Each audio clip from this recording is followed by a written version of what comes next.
네, 이제는 추경 매수할 거냐 아니면 저점 매수할 거냐 이렇게 주제를 가지고 또 이야기 나눠보겠습니다. 수요일은 MBN골드 김영민 매니저와 하이투자증권 투자솔루션 이동근 팀장 함께합니다. 안녕하십니까? 반갑습니다. 네. 자, 뭐 속보 하나 조금 나온 거 먼저 볼까요? 니혼게이자의 신문이 보도를 했는데 일본의 니혼게이자입니다. 북한 풍계리에서 핵실험 준비 정황이 포착됐다고 보도를 내렸네요. 영변에서도 핵 개발 재개 가능성. 이미 익히 보도는 나왔습니다만 이게 이제 이 취임식 5월 달 정도가 되지 않겠는가 그 전후로 추측이 되는데 좀 빨라질 수도 있겠다는 내용인 것 같습니다. 일단은 뭐 좀 부담스러운 재료인데 인지는 하고 있던 그런 재료였고. 자, 조속폭는 넘어가고 이동훈 팀장의 먼저 생각을 들어봐야 되겠습니다. 뭐 저런 재료를 다 이겨낼 수 있는 실적 얘기인 것 같은데. 자, 이동훈 팀장의 주제. 뭐 사실 이제 그 IT 대형주, IT 대형주 예. 우크라이나발 이슈에도 컨센서스, 그러니까 시장의 눈높이를 넘기어서 상회할 수 있다. 이런 저점 매수. 그러니까 요즘 사실 삼성전자 주가 지금 굉장히 우여곡절이 있잖아요. 뭐 일각에서 오만전자 또 얘기하는 거 아니야? 이렇게 나오고 있고. 자, 그래도 실적을 반영을 못하니까. 그렇죠. 사실 이제 이런 IT 대형주 얘기하면요, 사실 지금은 좀 약간 욕 먹는 분위기예요. 이게 네. 뭐 그거 뭐 움직이지도 않는 걸 자꾸 얘기해서 뭐 하냐라는 저 반응들을 굉장히 저도 많이 받았는데.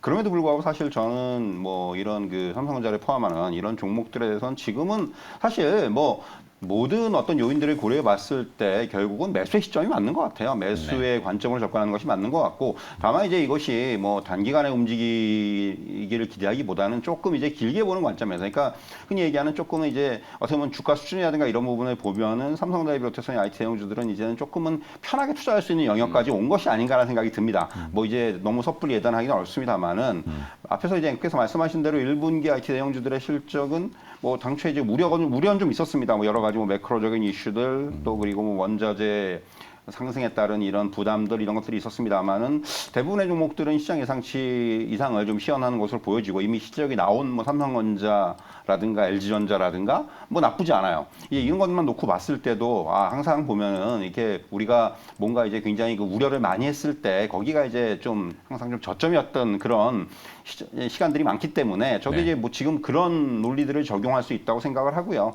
사실 뭐 아시겠지만은 삼성전자 뭐 GOS 이슈라든가 여러 가지 논란들이 있었습니다만은 갤럭시 시리즈의 판매는 호조를 보이고 있어요. 이게 중요한 거죠. 이게 팩트죠. 그리고 이제 OLED 제품 같은 경우들도 성과가 지금 본격화되고 있고, 또 자동차 같은 경우에 전장 쪽에 지금 뭐 여러 가지 우려들이 있습니다만은 결국은 이제 이런 부분들은 시간이 지나면서 좀 해결이 될 것으로 보여지고요.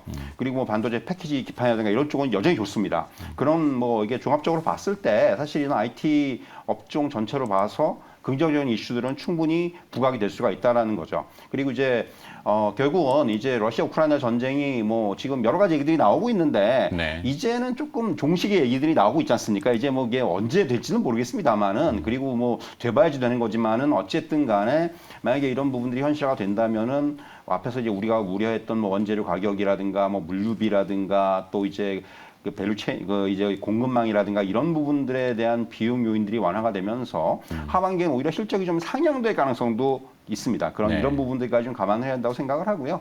사실 그래서 뭐 삼성전자, LG전자 좀 사실 어떻게 보면 지금 주가의 흐름들을 보면은 LG전자라든가 LG노텍이 상대적으로 견조하죠. 뭐 최근에 이제 여러 가지 LG노텍은 원래 좀 상당히 좀 이제 차별적인 주가 흐름을 보여줬고, LG전자가 최근에 이제 뭐 1분기 실적에 대한 이런 이제 긍정적인 퍼포먼스가 좀 주가에 좀 반영이 되고 있고, 오히려 이제 상대적으로 조금 이제 조명을 못 받은 것들이 삼성전기라든가 또 이제 삼성 SDI라든가 또 그리고 이제 뭐 이런 삼성전자라든가 이런 종목들은 상대적으로 조금 이제 지금 주목을 못 받고 있는데, 뭐 이런 종목들이 전반적으로 가지고 있는 어떤 재료라든가 그리고 이제 올해 전망이라든가 이런 부분들을 볼 때는 충분히 지금 정도의 가격대에서는 접근해 볼 수 있는 이런 가격으로 생각을 하고, 그래서 저가 매수의 관점에서 이런 IT 대형주를 한번 저는 오늘 말씀드려보도록 하겠습니다. 네. 물론 당장 오늘 어떻게 승부가 난다 이렇게 하지는 않고 뭐 하루 이틀 상관은 아니고 이제 좀 시간이 걸리겠죠. 지나놓고 보면은 그때 이동근 팀장이 얘기했던 그 즈음이 저점이구나라고 할 수 있기 때문에 이동근 팀장은 계속 본인의 이제 주간대로 실적이라고 하는 베이스 아주 기본적인 거지만 이게 안 먹혀서 참 답답해서 그렇죠. 저도 이제 그게 좀 고민이죠. 답답하고. 제가 얼마 전에 삼성전자 얘기 한번 했었잖아요. 네. 저는 이제 5월 FMC가 끝나고 나면 분명히 이제 시장 분위기가 조금 바뀔 수 있다라고 보고 실제 이제 외국인들이 4월 한 10일경까지 우리나라에서 지금 10조 원을 넘게 팔았다고 해요. 네, 그러면서 또 나온 재료가 이제 한국 주식 팔아라. 그러면서 이제 목표가를 줄하향했다. 막 그렇죠. 이런 거 쏟아지잖아요. 근데 우리가 이제 2020년에 코로나19 팬데믹 때도 이런 상황을 거의 비슷하게 겪었거든요. 네. 결국 이제 최악을 얘기를 할 때 그때가 바닥인 경우들이 워낙 많았다라는 걸 우리가 역사적인 경험을 통해서 많이 좀 배웠기 때문에 네. 사실은 지금 말씀해주신 삼성전자뿐만 물론 이제 SK 하이닉스는 약간 이제 그 인텔의 낸드 사업 부문 인수한 거 그거 때문에 약간 이제 감익이 좀 있을 것 같은데 지금 삼성전기라든지 뭐 삼성 SDI, 삼성전자 실적에 대한 부분들만 놓고 보면 정말 좀 저평가되어 있는 구간이다라는 생각이 좀 들거든요. 결국은 믿고 싶습니다. 네, 결국은 시간의 문제다. 알겠습니다. 네. 자, 김영민 매니저의 또 의견은 어떤지, 뭐 추격을 할 건지, 아니면 저점을 또 기다려 볼 건지, 김영민 매니저 얘기 좀 들죠. 애플카? 네. 잊혀진 대장주의 기억, 네. 저점 매수 이렇게 하셨는데, 실은 저는 대장주는 요즘 뭐 쌍용차 관련주들 아니에요? 네. 시멘트 이런 쪽이 대장주 아닙니까? 쌍차 관련주나 아니면 물가 관련주 이런 종목들이 이제 뭐 쌍방울은 KB에서 자금을 안 넣는다 그러니까 무더기로 또 쏟아지고. 그렇죠. 아유, 참. 사실 이제 그건 워낙 이게 이제 좀 자극적인 모멘텀 플레이가 될 수밖에 없기 때문에 우리 네. 개인 투자자분들이 바라보기에는 좀 화끈해 보이지만 정작 내가 사고 나면 불안해서 잠 못 이루는 뭐 그런 종목들이 대부분이거든요. 맞아요. 그래서 우리가 이제 데일리로 이렇게 종목들을 여러분들께 소개를 조금 해드리고 있긴 그나마 하지만 이제 흥미로운 모멘텀이라고 하면 애플카 이슈는 네, 전장 뭐 자율주행 맞습니다. 뭐 이런 쪽이 계속. 저는 주제를 오늘 애플카를 굳이 이제 꼽아온 건 결국은 이 전기차의 어떤 패러다임 변화 이 부분에 대해서 우리 투자자분들이 다시 한번 조금 상기시키는 게 좋은 타이밍이 오지 않았나 뭐 이런 생각이 좀 들고요. 1분기 때 전기차 출하량이 사실 예상에 못 미쳤어요.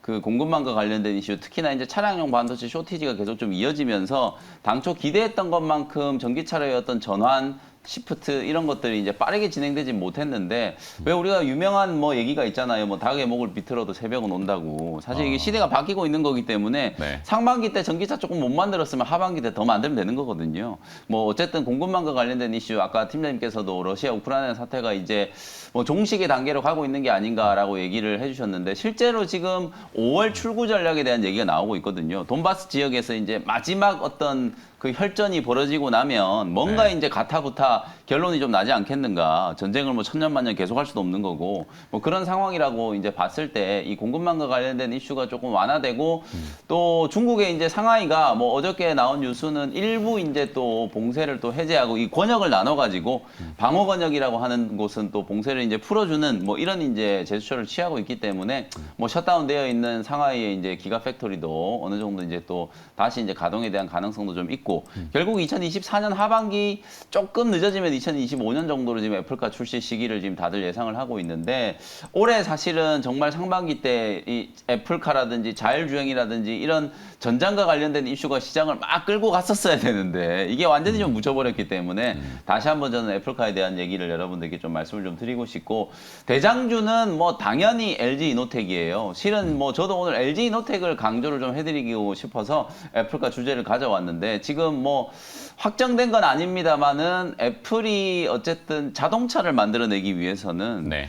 LG 디스플레이와 LG 이노텍의 도움이 없이는 불가능하다. 뭐 그 정도로 핵심적인 이제 부품이라든지 전장과 관련된 부분들을 LG 이노텍과 LG 디스플레이가 납품할 가능성이 상당히 높다라고 보여지기 때문에 뭐 자율주행의 최고 수혜주로 LG 이노텍을 꼽아드릴 수 있을 것 같고요. 뭐 대형 IT 종목들 중에서 아까 말씀해주셨던 것처럼 좀 차별적인 흐름, 상당히 좀 돋보이는 흐름이 나타나고 있는 이유도 저는 이 애플카와 관련된 이슈와 무관하지 않다. 뭐 그렇게 보기 때문에 LG 이노텍 지금 21선 조정이 조금 들어와 있는 자리라서 충분히 여러분들이 매수를 한번 해볼 수 있을 만. 이게 뭐 LG 이노텍 같은 경우에는 저가 매수라고 할 수는 없어요. 뭐 저가 매수라고 할 수는 없는데 이 자리가 이제 21선 눌림목이 좀 진행이 되고 있는 그런 구간이기 상황이기 때문에 차트를 지금 이제 보이는 차트가 LG 이노텍이거든요. 네. 그래서 21선 눌림목 구간에서 여러분들이 충분히 한번 접근을 해볼 수 있는 자리다. 뭐 이렇게 말씀을 좀 드려보고 중소형주들 중에서는 어저께 이제 시그네틱스라는 종목이 막판에 상당히 좀 강하게 잘 움직이더라고요. 뭐 차량용 반도체와 관련된 종목으로 보시면 되겠고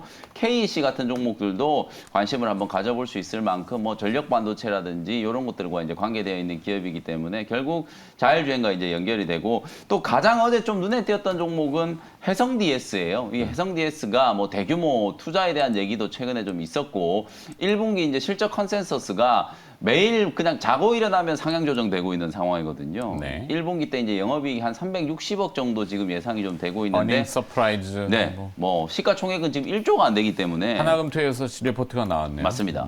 오늘 하나금융투자가 해성 DS 목표가를 88,000원으로 제시를 했거든요. 네. 지금 가격 대비해서도 상승할 수 있는 여력이 아주 많이 남아 있기 때문에 뭐 해성 DS 같은 경우에는 여러 차례 여러분들께 뭐 많이 말씀드렸던 종목이긴 하지만 자율주행과 관련된 수혜주, 차량용 반도체와 관련된 또 수혜주로도 관심을 한번 가져보시면 좋겠습니다. 네. 자, 김명민 매니저의 애플카 이슈 대장주 그렇죠. 근데 이제 곰곰이 생각해보면 애플카가 언제쯤 나올까? 애플은 이제 바디. 그 차는 이 바디라는 게 중요해요. 몸통이 있어야죠. 그렇죠. 구동에 저기도 있어야 되고. 네. 그 시설은 없을 거고 당연히 팹을 이제 위탁할 거고 어디가 될지 뭐 잘 협력돼서 거기 이제 브레인만 있으니까. 네. 자, 그렇다는 거 정도입니다. 자, 그럼 다음 요 두 분의 주제는 여기서 마무리하도록 하겠고 이제 정리된 화면이 혹시 있으면 보여주시고 다음에는 이제 일발장전으로 또 넘어가야 되는 순서가 있기 때문에 하여튼 두 분은 저점 매수라는 개념으로 이 시장이 지금 좀 곡절을 겪고는 있는데 어느 정도 그래도 싸다. 뭐 대형주 중에서 이렇게 표현해야 될까요? 그렇죠. 네. 자, 알겠습니다. 자, 저점 매수로 두 분 전략 정리하고 일발장전으로 넘어가도록 하겠습니다.